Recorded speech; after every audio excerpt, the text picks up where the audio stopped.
Okay. You know what? After a match like that, fuck it. Let's talk some Ghostbusters. Let me just...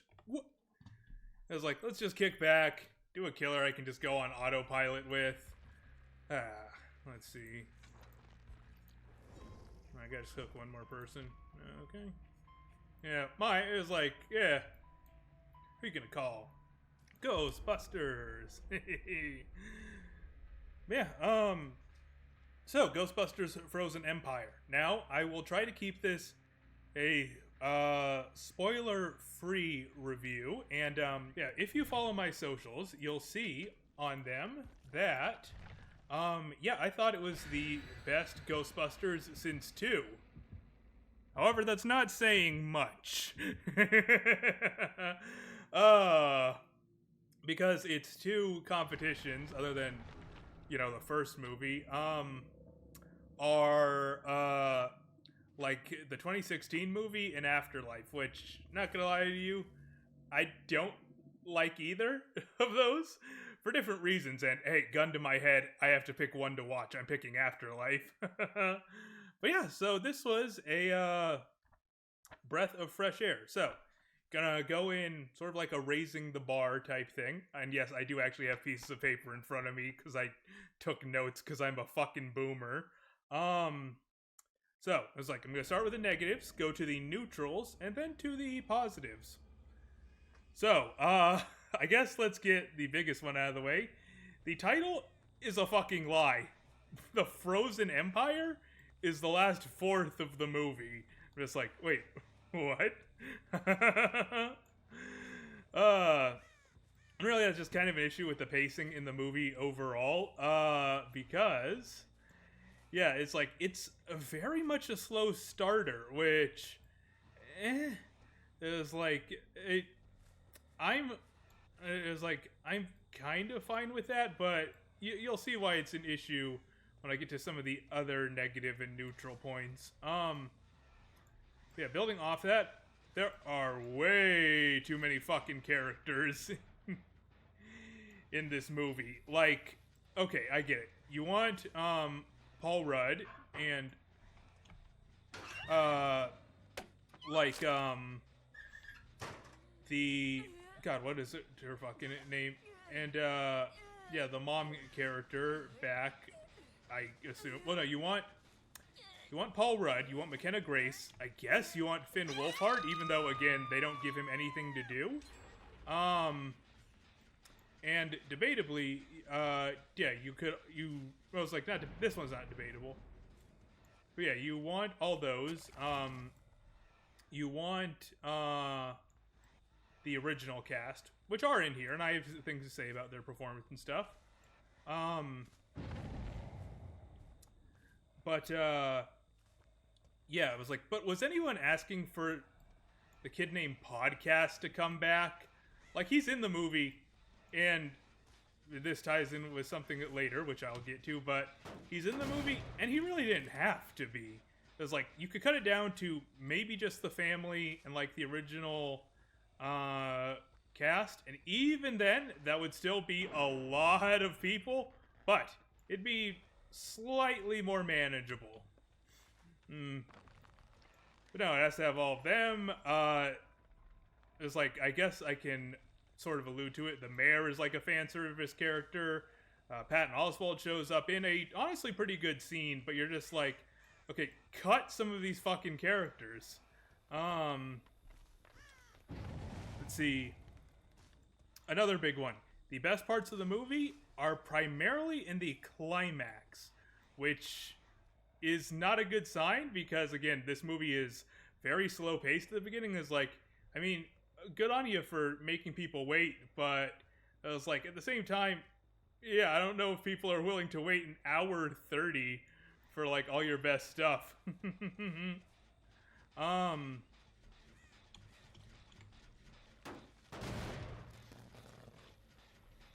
But yeah, the thing is, because building off what I was saying earlier, in regards to, yeah, like, all the best parts are kind of in the climax, that includes all the best jokes.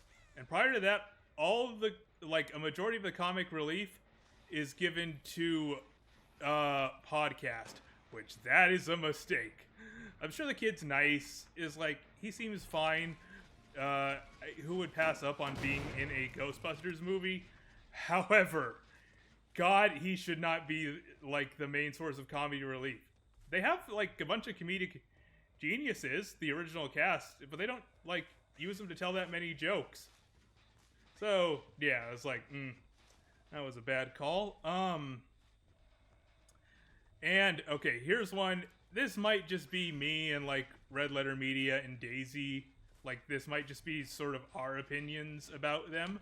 But, the Stay Puft Marshmallow Babies from Afterlife are back. And I hate them. Like, when I told Daisy that, the Stay Puft Marshmallow Babies were back, she was just like, wait, why not, shit. It's like, why not, the new Slimer equivalent, Muncher? And I was like, no, Muncher is not there, which is a shame, because out of the two, you know, merchandising opportunities that they are, I was like, yeah, Muncher was kind of the more lovable one out of the two, in my personal opinion. Whereas the Stay Puft Marshmallow Babies, like, why are they even still around? Like, Gozer is dead after Afterlife. So, yeah.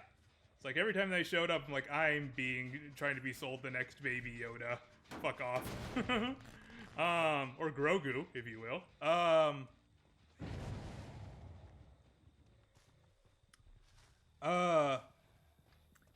Okay, and here's something that I'll mention, and it ties in with one of the positives. But the villain, the main villain, named Graka, I believe. Yeah, looks really fucking silly. Like, here's the thing, there are some practical effects in the movie. They look pretty good. They're even, like, enhanced with CG and whatnot. But the main villain is, like, this big CG monstrosity, and he looks like Slender Man's loser brother.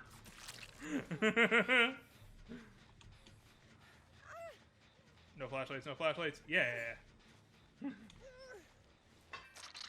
But okay, now let's get to the neutrals about the movie. So here's the thing, in my personal opinion. So, okay. So sadly, a lot of the comedy relief falls to podcast before the climax, which is a mistake. But it's like, okay, Ghostbusters is like a horror comedy. But here's the thing, the horror in this movie, like, I think it would scare some kids, which is good. But I don't think it would scare any adults.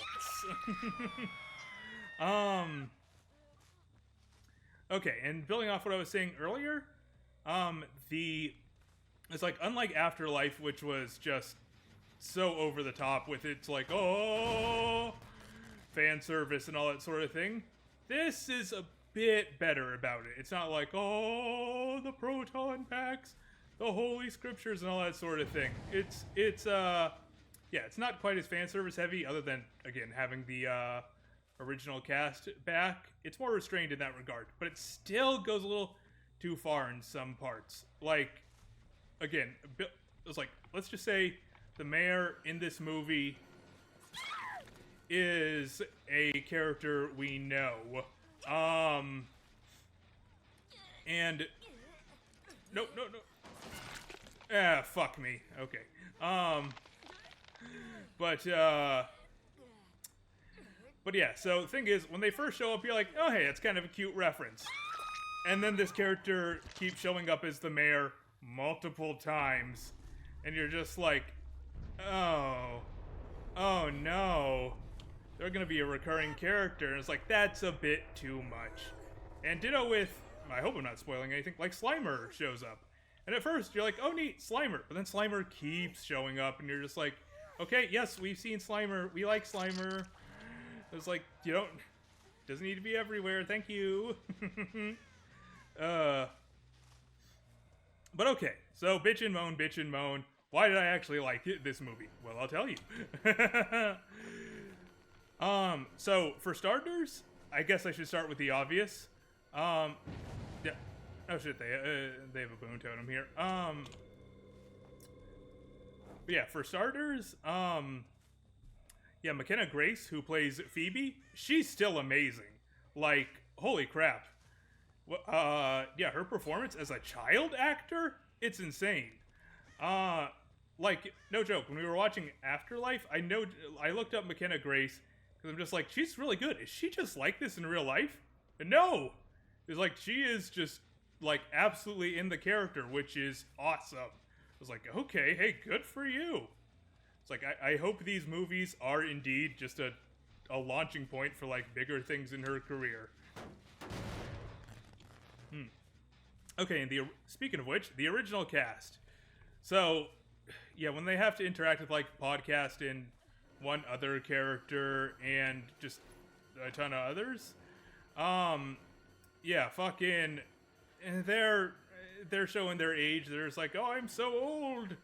But when they can interact with each other, oh, they've still got it.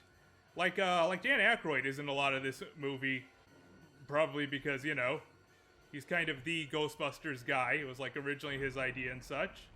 But yeah, I was like, Dan Aykroyd is still good. Let's see. And so are the others.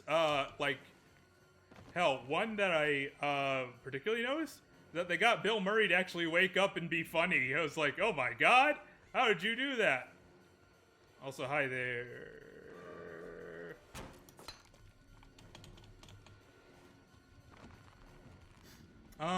Let's see. Oh yeah, and like I said earlier, Slimer is very clearly a practical effect, which is not me dunking on practical versus CGI effects. On the contrary, I prefer practical effects. But fuck me. Yeah, he looks really good. He's probably the best he's looked. Shit, I don't want to say ever, but at least for a good while. So yeah, big ups on the Slimer effect. I liked it. It's simple, and I like it.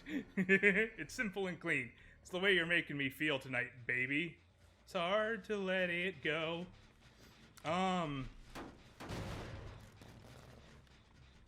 Oh yeah, okay, and here's a big one in regards to talking, like, the actual horror parts, among other things. So yeah, like I said, the villain themselves, like, they are not scary at all when you see them in the light, but their silhouette is really fucking horrifying. They've got, like, glowing eyes. They're, like, tall and imposing. It's like, okay, if you kept them in, like, silhouette, or, like, oh, made them a creature of darkness or something like that, I feel like they would have worked better.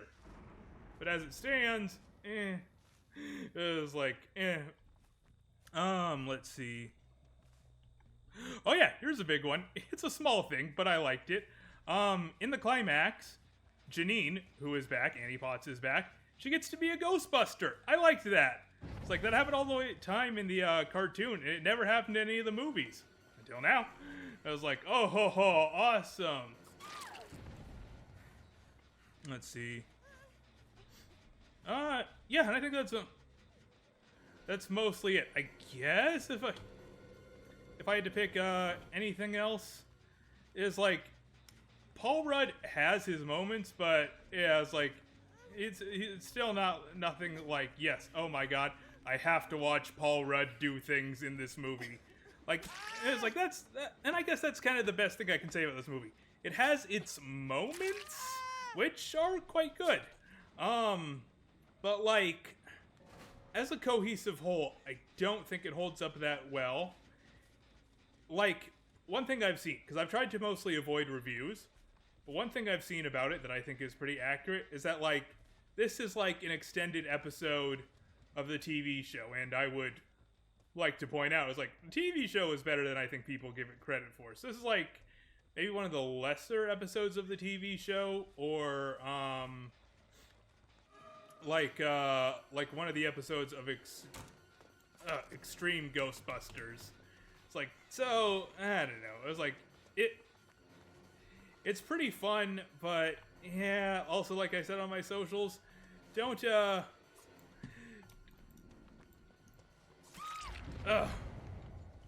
like, don't pay full price to go see this movie.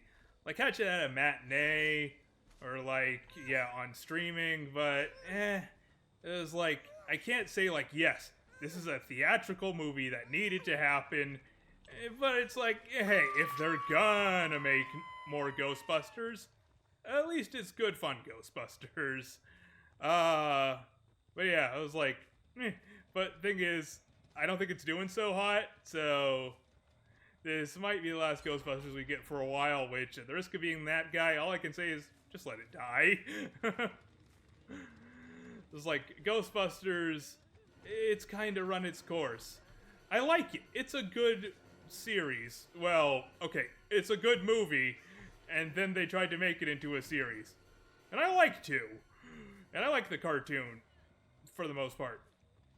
But, yeah, it's like, as a whole series, put it to bed.